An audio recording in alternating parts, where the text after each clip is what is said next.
Assalamualaikum warahmatullahi wabarakatuh. Assalatu wassalamu ala asrafil anbiya'i wal mursalin Sayyidina Muhammadin la nabiyya ba'dah. Rabbi israh li sadri wa yassir li amri wahlul 'uqdatam min lisani yafqahu qawli, amma ba'du. Para sahabat sekalian, kali ini saya berdialog dengan seorang pendeta yang bernama Lamsen Naibahu. Pendeta ini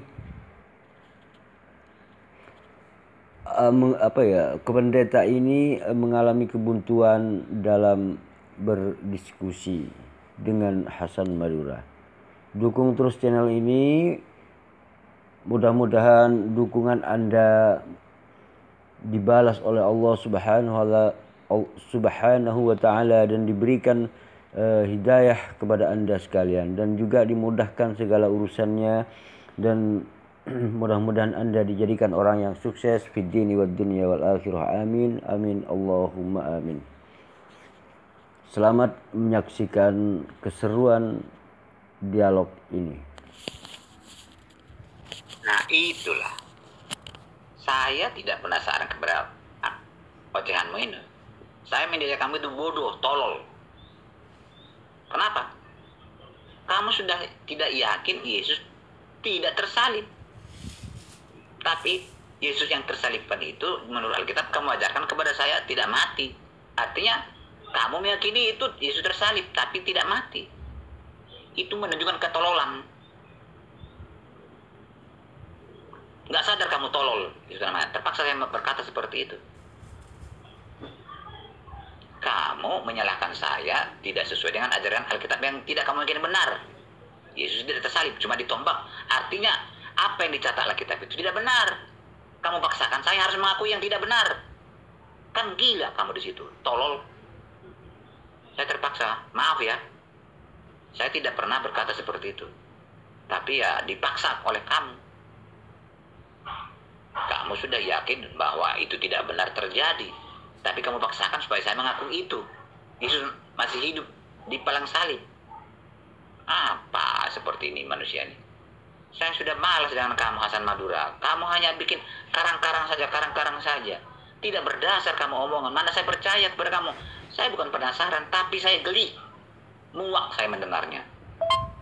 Nah, begitulah Pak Lamsen. Kadang-kadang ya orang itu misalkan gini, perampok misalkan. Perampok itu kalau belum sadar, misalkan, terus ada orang yang mengingatkan, kamu jangan berbuat gitu, itu jahat. Dia itu pasti muak gitu loh. Padahal dia itu menasihati gitu loh, agar dia itu tidak merampok terus. Akhirnya nanti apa? Kena tembak polisi, ya di penjara gitu kan begitu. Itu orang yang diperingatkan itu pasti muak. Begitu juga Nabi Musa ketika mengingatkan seseorang yang jahat. Orang yang menyimpang itu pasti muak gitu loh. Kalau masalah muak dan tidak itu menurut saya biasa gitu loh. Ya itulah memang seperti itulah inti daripada kita itu berdialog gitu loh. Kadang ada orang yang merasa muak, ada orang yang mengatakan bodoh, tolol, muak. Apa menunjukkan bahwa dia itu sudah mentok gitu loh. Artinya apa? Tidak bisa berargumen lagi sehingga keluar kata-kata yang seperti itu kan begitu. Intinya itu aja gitu saja gitu loh. Karena orang yang lagi mentok apapun akan dikatakan gitu loh. Nah, begini Pak Lamsen.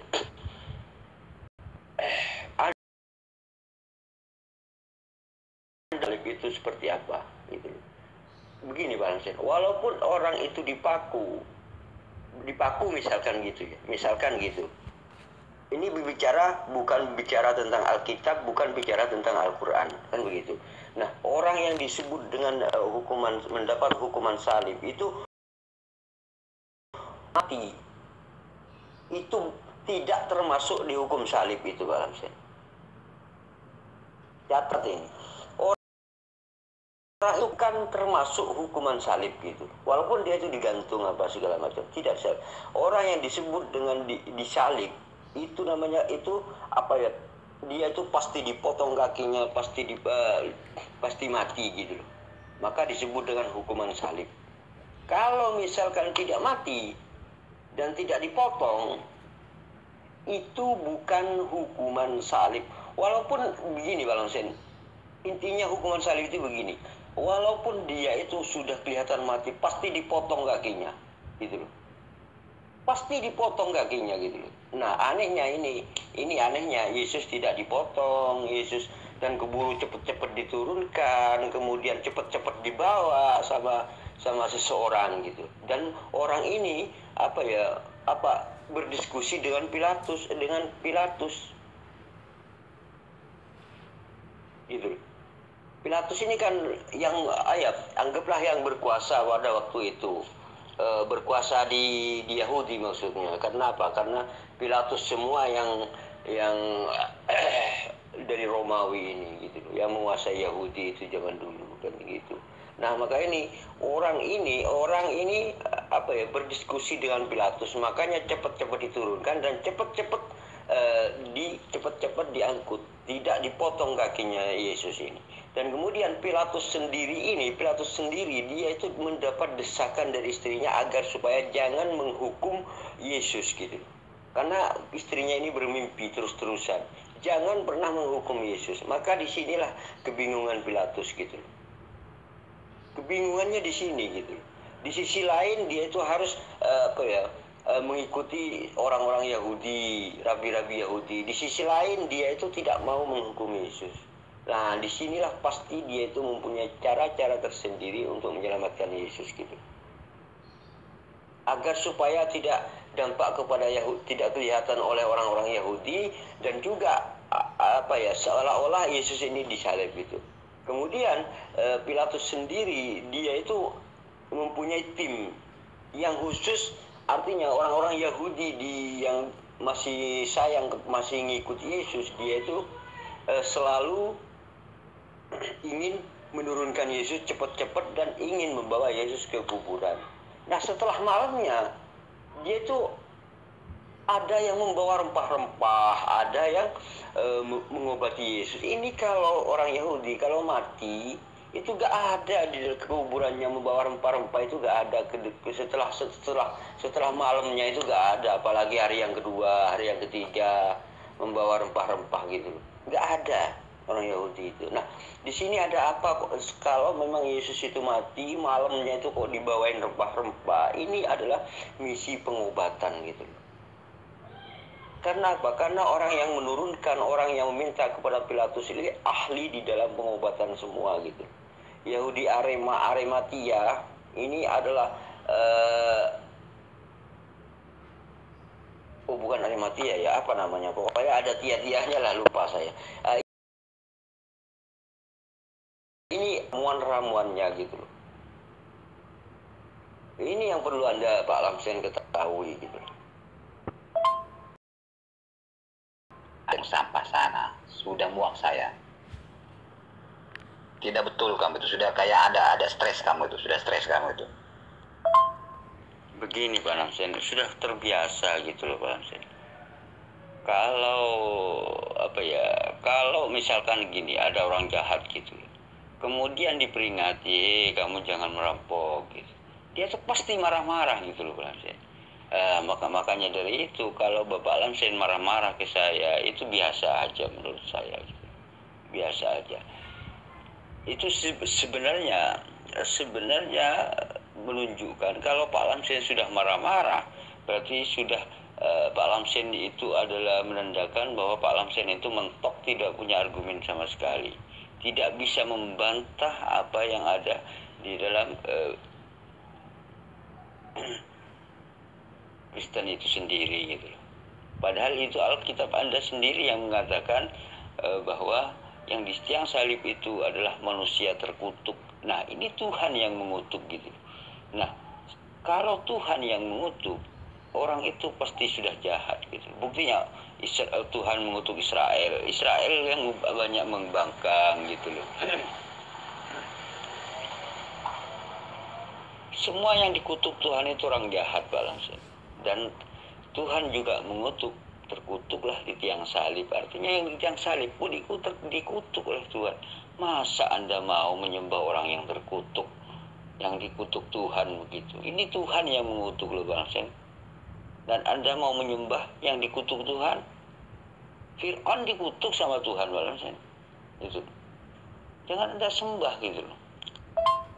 Bukan biasa marah-marah, tapi kamu ngomongnya tidak tahu mau kemana arah tujuannya. Apa sih yang kamu ajarkan kepada saya? Gak ngerti saya semua apa yang mau kamu itu. Percuma kamu, kasihan kamu itu, kasihan capek kamu. Sedikit pun saya tidak mengerti maksudmu itu. Kamu ajarkan Alkitab, tapi salah ajarannya. Tidak sesuai dengan ajaran Alkitab menurut yang saya baca. Kamu tidak percaya Alkitab, tapi kamu ajarkan. Jadi seolah-olah Al-Quran kamu tinggalkan. Ini apa maksudmu, Hasan? Jadi saya bingung. Udahlah, cukuplah itu, kasihan kamu itu, habis tenagamu itu. Nggak berlaku itu, nggak masuk akal saya sama sekali. Nggak ngerti saya sama sekali itu aja. Pokoknya nggak ngerti. Loh, kan saya sudah menjelaskan, Balamsen. Tuhan mengutuk orang yang di tiang salib gitu. Nah, itu tertera, bahkan Paulus pun mengatakan ada tertulis, terkutuklah di tiang salib. Artinya Tuhan yang mengutuk orang yang ada di tiang salib itu. Nah, kalau sudah Tuhan yang mengutuk orang yang di tiang salib, artinya adalah orang itu memang benar-benar orang jahat yang disalib itu, gitu loh, Balamsen. Kenapa? Karena setiap orang yang Tuhan yang mengutuk manusia itu pasti jahat gitu. Karena Tuhan yang mengutuk gitu loh. Nah, ini yang di tiang salib ini adalah orang terkutuk gitu loh. Artinya yang di tiang salib ini jahat kan gitu, Balamsen. Kenapa Anda menuhankan orang yang terkutuk ini gitu loh? Nah, di situ gak ada kalimat dia itu menggunakan kutuk saya. Gak ada kalimat seperti itu, gak ada, Balamsen gitu. Kamu tidak pantas jadi menjelaskan, karena yang kamu jelaskan dari pikiranmu sendiri, bukan dari Alkitab. Bukan. Emang kamu lebih paham menjelaskannya. Bukan juga dari Al-Quran. Masa kamu jelaskan Al-Quran? Jadi kamu itu merasa lebih pintar, lebih hebat. Makanya kamu menjelaskan, tapi nol semua. Saya tidak akan percaya kepada penjelasanmu, karena kamu itu menggunakan otakmu sendiri. Tidak berdasarkan Alkitab, tidak berdasarkan Al-Quran. Kamu jelaskan Al-Quran, sudah jelas. Alkitab sudah sangat jelas. Kamu jelaskan lagi. Tuh, saya cuma membacakan teks yang ada di dalam Bible Anda, Balamsen. Membacakan gitu. Terkutuklah yang di tiang salib. Nah, ini Tuhan yang mengutuk gitu loh, Balamsen. Kan Anda percaya katanya Bible itu firman Tuhan, katanya Anda. Berarti Tuhan yang mengutuk ini gitu loh. Yang mengutuk orang yang ada di tiang salib ini adalah Tuhan Anda sendiri. Nah, jika yang mengutuk itu adalah Tuhan, jelas pasti orang yang di tiang salib ini adalah orang jahat gitu loh, Balamsen. Dan ternyata Anda menuhankan orang yang di tiang salib. Nah, ini kan menuhankan orang yang jahat Anda ini, kan begitu. Ini saya bukan menjelaskan, bukan, saya sedang membaca teks Alkitab gitu loh. Secara pelan-pelan gitu loh. Iya.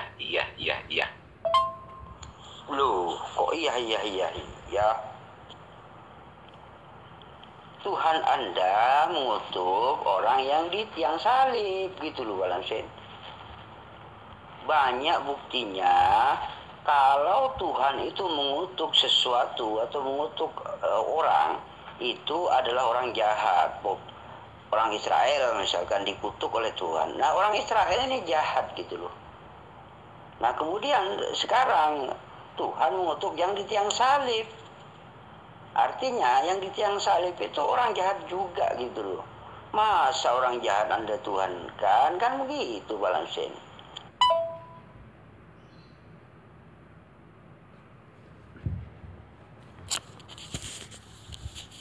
Nah, begitulah hasil dialog antara Hasan Madura dengan seorang pendeta yang bernama Lamsen Naibahu. Pendeta ini mengalami kebuntuan ketika dicecar dengan Alkitab, dengan ajaran di dalam Alkitab itu sendiri gitu. Sehingga pendeta ini kewalahan dan kebingungan, akhirnya mengalami sebuah kebuntuan untuk berargumentasi, gak ada lagi bahannya gitu.